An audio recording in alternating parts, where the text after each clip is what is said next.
तो कहानी की शुरुआत कनाडा एयरपोर्ट से होती है, जहां एक पिता एलियट अपनी बेटी रिडली के साथ सफर पर था। दोनों दूसरी सिटी जा रहे थे क्योंकि एलियट को वहां एक इंपॉर्टेंट बिजनेस डील पूरी करनी थी। और वही रिडली एक अकेली लड़की थी जिसके ज्यादा दोस्त नहीं थे। उसके चेहरे पर पिंपल्स थे जिनकी वजह से वो अक्सर परेशान रहती थी। फ्लाइट लैंड होने के बाद एलियट और रिडली जल्दी से कार में बैठकर आगे बढ़े क्योंकि एलियट पहले से मीटिंग के लिए लेट हो चुका था। रास्ते में उसने रिडली का शुक्रिया किया कि वो उसके साथ आई और फिर उसे समझाया कि पिंपल्स जैसी चीजों की चिंता नहीं करनी चाहिए क्योंकि ये हर टीनेजर के साथ होता है।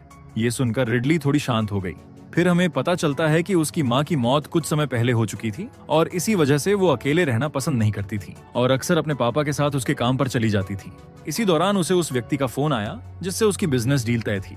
फोन पर सामने वाला बेहद गुस्से में था क्योंकि उसे पहुंचने में देरी हो चुकी थी। हालात संभालने के लिए वो बार बार माफी मांगते हुए कुछ बहाने देने लगा कि अचानक नेटवर्क खराब हो गया और कॉल कट गया। कॉल कट होते ही उसने राहत की सांस ली और समय बचाने के लिए कार की रफ्तार बढ़ा दी। लेकिन अचानक सड़क पर एक अजीब सा जानवर आ गया जिससे उसकी कार टकरा गई। टक्कर इतनी तेज थी कि कार घूमती हुई सड़क के किनारे आकर रुक गई। फिर एलियट ने तुरंत रिडली से पूछा कि वो ठीक है या नहीं, और जब दोनों सुरक्षित निकले तो कार से बाहर आकर देखने लगे कि कार किससे टकराई थी। आगे बढ़कर देखने पर दोनों एक पल के लिए बिल्कुल शॉक रह गए क्योंकि सामने पड़ा प्राणी कोई साधारण जानवर नहीं था। वो एक अजीब सा घोड़ा था जिसके सिर पर एक लंबा सींग उगा हुआ था और उसके घाव से नीला खून बह रहा था। ये दृश्य इतना अजीब था कि रिडली की आंखें फैल गईं क्योंकि उसने ऐसा जीव पहले कभी नहीं देखा था। उसी समय उस घोड़े का सींग हल्की पीली रोशनी में चमकने लगी। उस चमक से आकर्षित होकर रिडली बिना सोचे समझे आगे बढ़ी और उसने हाथ बढ़ाकर उस सींग को छू लिया। सींग को छूते ही उसकी आंखों के सामने अजीब और धुंधले दृश्य तेजी से घूमने लगे जिससे वो समझ नहीं पाई कि उसके साथ क्या हो रहा है। ठीक उसी क्षण चेहरे पर किसी चीज के अचानक लगने से उसका ध्यान टूट गया और वो झटके में होश में लौट आई, जहां उसने देखा कि उसका बाप उस घायल घोड़े पर वार कर रहा था। रिडली ने उसे रोकने की कोशिश की लेकिन एलियट तब तक हमला करता रहा जब तक वो रहस्यमयी घोड़ा पूरी तरह मर नहीं गया। इस घटना के कुछ समय बाद वे उस बड़े मैंशन में पहुंचे जहां एलियट का इंपॉर्टेंट मीटिंग होने वाला था। हालात की गंभीरता के बीच एक और अजीब बात यह थी कि एलियट उस रहस्यमयी घोड़े की लाश को कार की ट्रंक में ही साथ लेकर आया था। खैर, मैंशन पहुंचते ही दरवाजा शॉ नाम की बॉडीगार्ड ने खोला और वो दोनों को बेलिंडा लियोपोल्ड और उसके बेटे शेफर्ड के पास ले गए। वहां से सभी लोग आगे बढ़ते हुए ओडेल के ऑफिस पहुंचे, जहां ओडेल कैंसर से पीड़ित होने के कारण बेहद कमजोर और थका हुआ दिखाई दे रहा था। जिसके बाद रिडली खुद को थोड़ा संभालने के लिए वॉशरूम में गई और जैसे ही उसने चेहरा धोया वो हैरानी से रुक गई क्योंकि उसके चेहरे के सारे पिंपल्स पूरी तरह गायब हो चुके थे।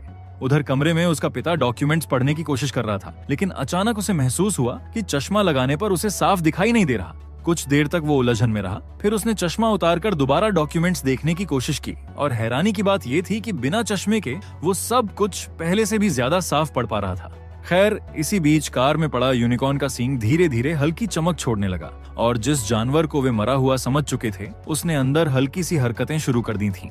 उधर रिडली मीटिंग के बीच में ही उठकर अपने पिता से अकेले में बात करने आई।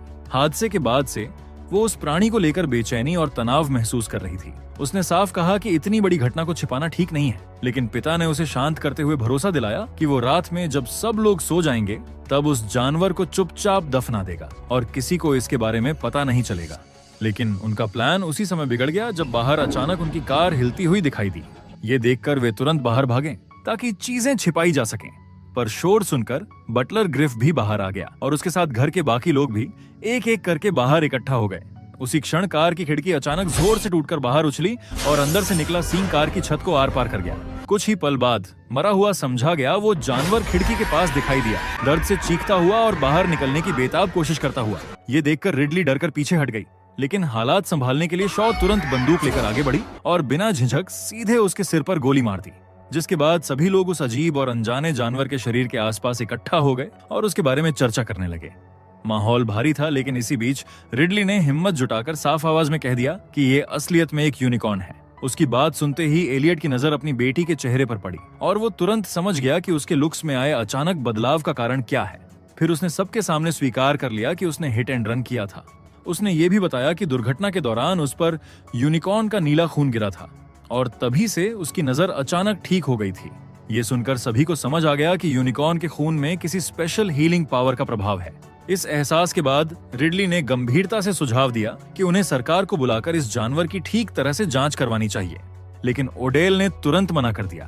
उसने समझाया कि ऐसे फ्री स्पिरिट जानवर को वे अब अपनी मर्जी से इस्तेमाल कर सकते हैं। बेलिंडा ने भी कहा कि सरकार की दखल, पेपर वर्क और मीडिया का ध्यान सबके लिए मुसीबत बन जाएगा और इससे एलियट और उसकी कंपनी की इमेज भी खराब हो सकती है। अगर वे इस घटना को छिपा दें तो हिट एंड रन की समस्या भी आसानी से मिट सकती है। उनकी बातें सुनकर एलियट धीरे धीरे उनकी तरफ झुक गया। ये देखकर रिडली बेहद निराश हुई कि उसका बाप इतनी जल्दी उनकी बातों में आ गया। बाद में उसने एलियट को अपने यूनिकॉर्न वाले विजन के बारे में बताया और कहा कि इस जानवर को लियोपोल्ड परिवार के पास नहीं छोड़ना चाहिए। लेकिन एलियट ने उसकी बात को महत्व नहीं दिया और सिर्फ अपने प्रमोशन पर ध्यान केंद्रित करता रहा, क्योंकि इस डील से उसे बड़ा फायदा मिल सकता था। जिसके बाद एलियट शेफर्ड से बात करने गया, जबकि रिडली मैंशन में घूमते हुए एक पुरानी तस्वीर पर रुकी। वो तस्वीर उसकी माँ की चीजों में मिली थी, जिसमें एक यूनिकॉर्न दिखाई दे रहा था। उधर शेफर्ड ने पूछा कि रिडली अपने पिता से इतनी नाराज क्यों रहती है, जिससे एलियट कुछ पल के लिए असहज हो गया। तभी बाहर जंगल की ओर से डरावनी गरज सुनाई दी, जिससे दोनों बातचीत बीच में ही रोककर तेजी से अंदर लौट आए। उधर रिडली को पता चला कि वो तस्वीर 15वीं सदी के यूनिकॉर्न टेपेस्ट्रीज की एक कॉपी थी, जिनमें 7 हिस्सों की कहानी दिखाई गई थी। एक दृश्य में दिखाया गया था कि कैसे शिकारी कई सालों की कोशिश के बाद एक यूनिकॉर्न को मारने में सफल हुए और उसे पकड़कर एक किंगडम में ले आए। लेकिन उसी वक्त प्राणी दोबारा जीवित हो गया और एक युवा लड़की के पास जाकर शांत हो गया। रिडली ने आगे और रिसर्च की तो उसे पता चला कि उसी समय यूनिकॉर्न का एक झुंड उस किंगडम पर हमला कर चुका था और उन्होंने पूरा महल तबाह कर दिया था। फिर अगली सुबह 2 वैज्ञानिक, डॉक्टर सॉन्ग और डॉक्टर बाटिया, उसे एक्सपेरिमेंट रूम में ले गए। वे दोनों सुरक्षा सूट पहने हुए थे और यूनिकॉर्न पर रिसर्च करने के लिए बेहद उत्साहित दिख रहे थे। डॉक्टर सॉन्ग ने गर्व से यूनिकॉर्न के सींग से निकाला गया एक विशेष केमिकल दिखाया, जिसके बाद उसी केमिकल को पाउडर रूप में बदलकर एक दवा बनाई गई, जिसे तुरंत ओडेल के शरीर में इंजेक्ट किया गया। सभी लोग नतीजे देखने के लिए बेचैन खड़े थे। उधर रिडली ये सब देखकर परेशान हो गई और वहां से बाहर निकलकर जंगल में चली गई। घूमते हुए उसे एक पेड़ दिखा, जिसके ऊपर यूनिकॉर्न के सींग जैसे निशान बने थे। तभी जंगल की तरफ से जोरदार गर्जना हुई, जिसे वो घबराकर तुरंत मैंशन लौट आई। मैंशन वापस पहुंचकर उसने फिर से यूनिकॉर्न्स के बारे में जानकारी जुटाना शुरू किया। शेफर्ड ने उसकी मदद की और प्रिंटर मंगवाने के लिए ग्रिफ को भी बुला लिया। इसी बीच अचानक ओडेल व्हीलचेयर के बिना चलकर बाहर आया। वो पहले से कहीं ज्यादा मजबूत और जवान लग रहा था। टेस्ट्स में भी साफ दिखा कि उसका कैंसर लगभग गायब हो चुका था। ये सुनकर ओडेल खुशी से दमक रहा था, अपनी सेहत के लिए भी और इस खोज से मिलने वाले करोड़ों के बिजनेस के लिए भी। लेकिन इसके साथ एक बुरी खबर भी सामने आई, जहां डॉक्टर सॉन्ग ने बताया कि यूनिकॉर्न की जेनेटिक बनावट कुदरत के सामान्य नियमों से बिल्कुल अलग है, इसलिए लैब में उस दवा को दोबारा बनाना नामुमकिन है। यानी उनके पास केवल वही एक सींग था जिसे ये चमत्कारिक दवा बन सकी थी। बेलिंडा ये सुनकर मुस्कुराई और बोली कि ये और भी बेहतर है, क्योंकि अब वे इस दवा की कीमत अपनी मर्जी से तय कर सकते हैं, क्योंकि इसे चाहने वाले अनगिनत होंगे और इसे बनाने की ताकत सिर्फ उन्हीं के पास होगी। जिसके बाद लियोपोल्ड्स ने एलियट से वादा किया कि वे इस खोज में उसे अपना पार्टनर बनाएंगे, लेकिन इसके बदले उन्होंने उससे ये वादा लिया कि दवा से जुड़ी सारी जानकारी और प्रक्रिया पूरी तरह सीक्रेट रखी जाएगी।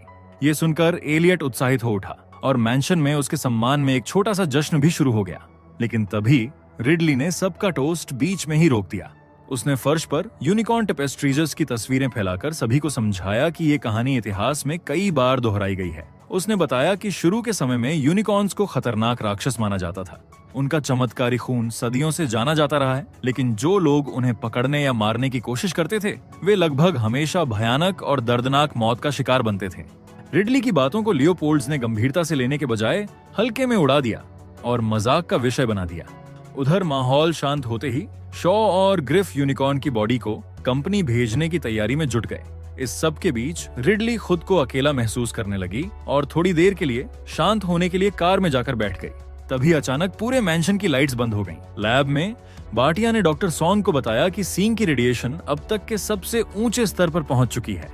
उधर कार में बैठी रिडली ने फिर वही डरावनी गर्जना सुनी और उसी समय उसके फोन की स्क्रीन इंटरफेरेंस के कारण कांपने लगी। ये देखते ही लियोपोल्ड्स ने एलियट को बाहर जाकर स्थिति की जांच करने के लिए भेजा। इसी बीच लैब में डॉक्टर सॉन्ग को अचानक अपनी पीठ पर कुछ अजीब सा एहसास हुआ और अगले ही पल बाटिया के चेहरे पर खून उछल गया, क्योंकि एक विशाल यूनिकॉर्न का सींग सॉन्ग को पीछे से आर पार कर चुका था। ठीक उसी समय एलियट उनके पीछे खड़ा था और ये भयावह दृश्य देखकर वहीं के वहीं जम गया। फिर कुछ ही क्षण बाद सबने देखा कि टनल की दीवारों पर एक विशाल यूनिकॉर्न की भयावह परछाई उभर रही थी, बिल्कुल वैसी ही जैसी रिडली ने अपने विजन में देखी थी। इसके साथ ही पूरे मैंशन में अफरा तफरी फैल गई। ओडेल दूर खड़ा चिल्ला रहा था कि बच्चे वाले यूनिकॉर्न को तुरंत वापस अंदर ले आओ, जबकि शॉ और ग्रिफ बंदूकें लेकर गार्डन की ओर भाग पड़े। इसी भागदौड़ के बीच एलियट की नजर बगीचे में अकेली खड़ी रिडली पर पड़ी। वो घबरा गया और जोर से चिल्लाया कि वो तुरंत कार में जाकर दरवाजा लॉक कर ले। रिडली ने उसकी बात मानी और कार में बैठ गई, लेकिन घबराहट में वो अपने फोन की फ्लैशलाइट ऑन करके बाहर की ओर देखने लगी। उसकी ये रोशनी यूनिकॉर्न को आकर्षित कर गई और वह तेजी से उसकी ओर दौड़ा और पूरी ताकत से कार पर हमला कर दिया। एलियट पीछे से दौड़ता हुआ आया और कार का दूसरा दरवाजा खोलकर रिडली को बाहर खींच लाया। और वही वो यूनिकॉर्न खिड़की पर दांत किटकिटाते हुए चीख रहा था, जिसके बाद गार्ड्स ने यूनिकॉर्न को चारों तरफ से घेर लिया, मानो ये दृश्य बिल्कुल उसी टेपेस्ट्रीज जैसा लग रहा हो। लेकिन इस बार उनके हथियार भी इस जानवर को रोक नहीं पा रहे थे।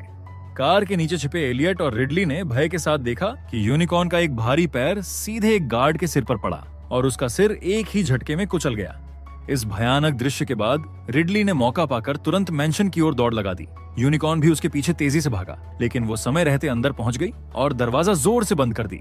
यूनिकॉर्न दरवाजे के ठीक पीछे आकर रुक गया और लकड़ी की पतली स्लैट्स के बीच से उसे घूरता रहा। उसके शांत लेकिन तीखे व्यवहार से साफ लग रहा था कि वो चाहकर भी उस कमजोर दरवाजे को नहीं तोड़ रहा था, मानो वो किसी और वजह से उसके इतने करीब आया हो। फिर अचानक यूनिकॉर्न ने अपना चमकता हुआ सींग दरार से अंदर किया, जैसे वो उसे छूने के लिए बुला रहा हो। रिडली ने भी धीरे धीरे हाथ बढ़ाया, लेकिन ठीक उसी पल शॉ ने गोली चला दी।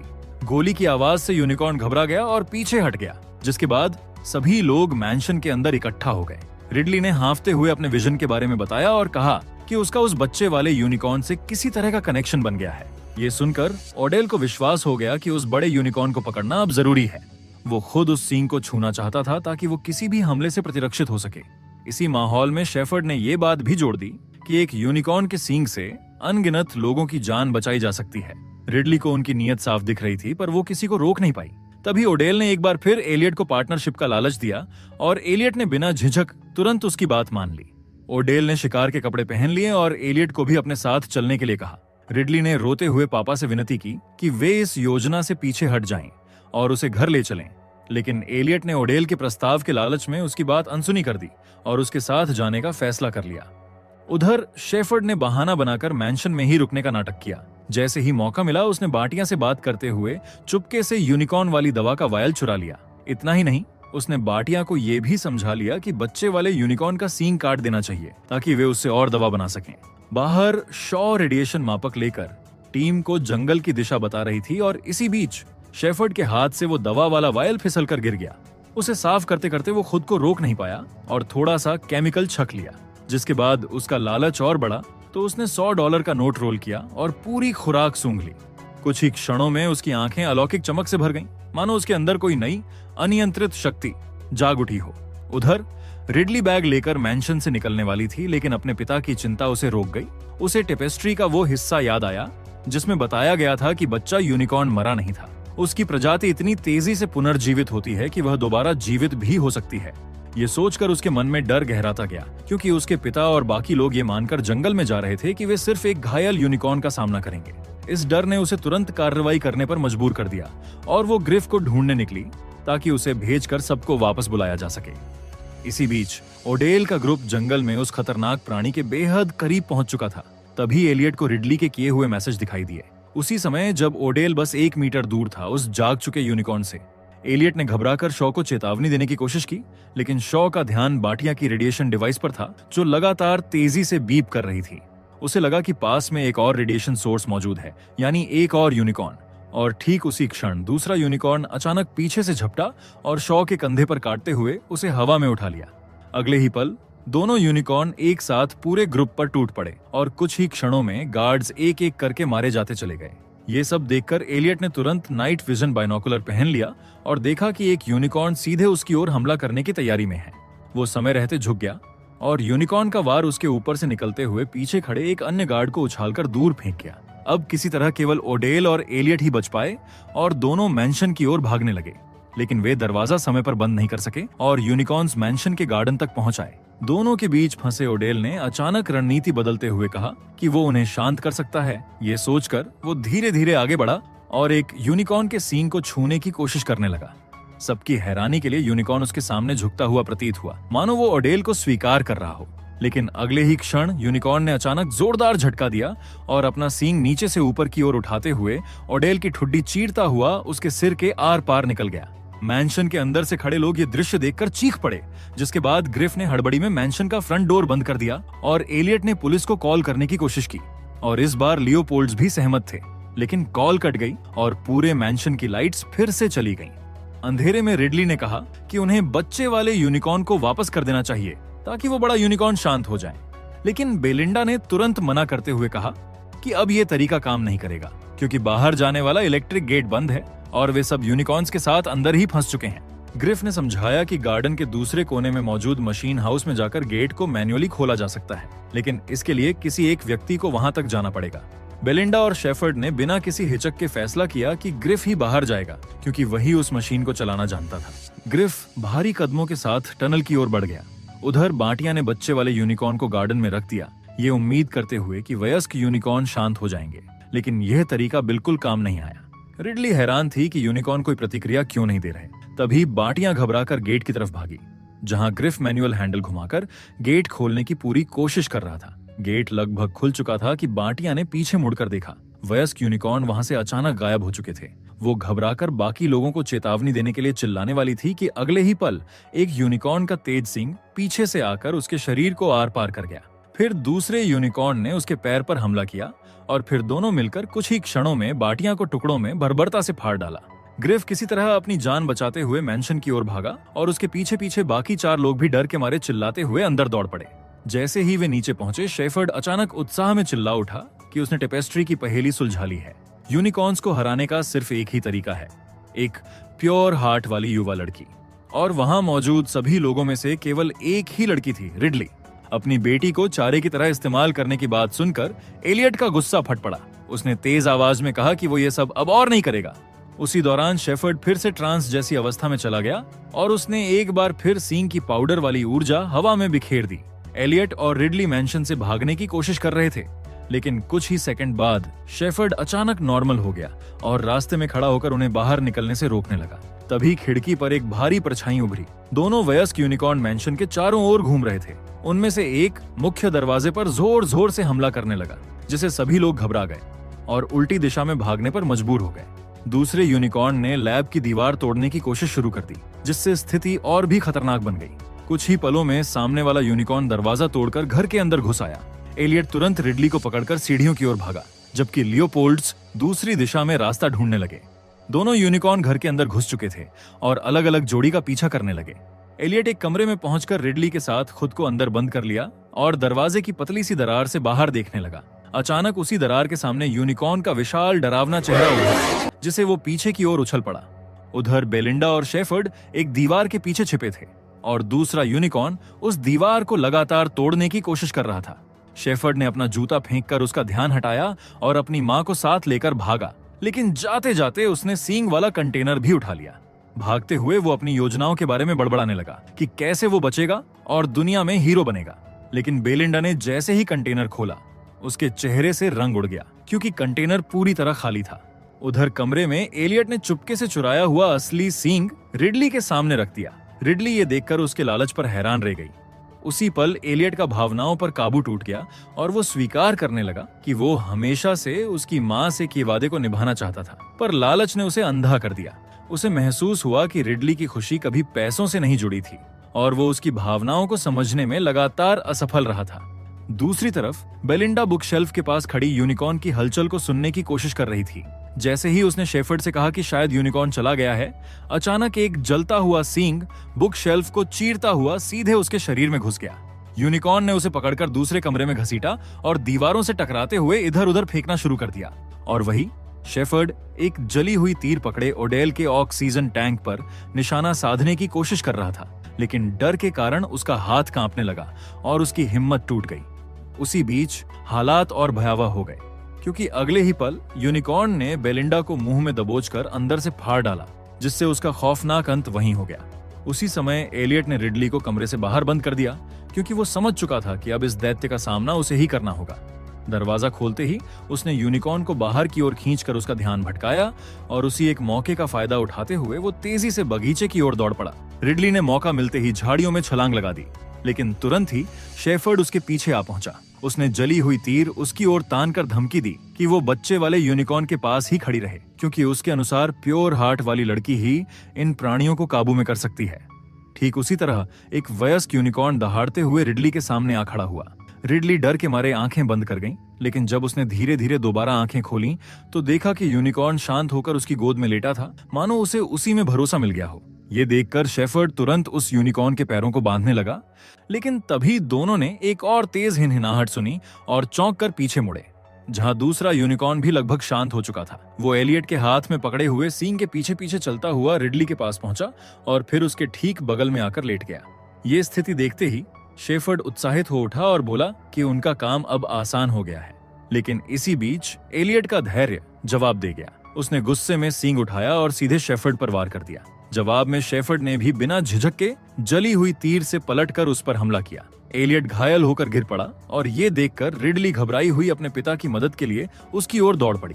तनाव बढ़ते ही दोनों यूनिकॉर्न भी बेचैन होकर इधर उधर हिनहिनाने लगे। शेफर्ड फिर खड़ा हुआ और सींग छीनने की कोशिश करने लगा, लेकिन उसी क्षण एक यूनिकॉर्न ने जोरदार किक मारी और उसके सारे सपने एक ही झटके में खत्म हो गए। कुछ पलों बाद एलियट भी मर गया, लेकिन उसकी मौत ज्यादा देर नहीं रही, क्योंकि दोनों वयस्क यूनिकॉर्न्स ने एलियट और अपने बच्चे को घसीटकर बाहर ले गए। फिर वे तीनों घुटनों के बल बैठकर अपने सींग आपस में टच करने लगे। सींगों के मिलते ही एक जादुई तूफान सा उठा और बच्चे वाले यूनिकॉर्न का टूटा सींग दोबारा जुड़ गया। उसी जादू के साथ एलियट भी जीवित हो उठा, जिसके बाद यूनिकॉर्न परिवार जंगल की ओर लौट गया। कुछ देर बाद ग्रिफ पुलिस को लेकर मैंशन पहुंचा। वहां कोई जादुई प्राणी नहीं मिला, इसलिए एलियट और रिडली को बिना वजह हिरासत में ले लिया गया। लेकिन जैसे ही उन्हें पुलिस कार में ले जाया जा रहा था, अचानक सड़क पर पूरा यूनिकॉर्न परिवार दिखाई दे गया। दोनों समझ गए कि अगला हमला अभी शुरू होने वाला है, इसलिए उन्होंने तुरंत अपनी सीट बेल्ट बांध ली और कहानी यहीं एक धमाकेदार मोड़ पर खत्म होती है। अगर आपको एक्सप्लेनेशन अच्छा लगा हो तो वीडियो को लाइक और कमेंट जरूर करें। ऐसी ही और मजेदार और अनोखी कहानियों के लिए चैनल को सब्सक्राइब करना ना भूलें।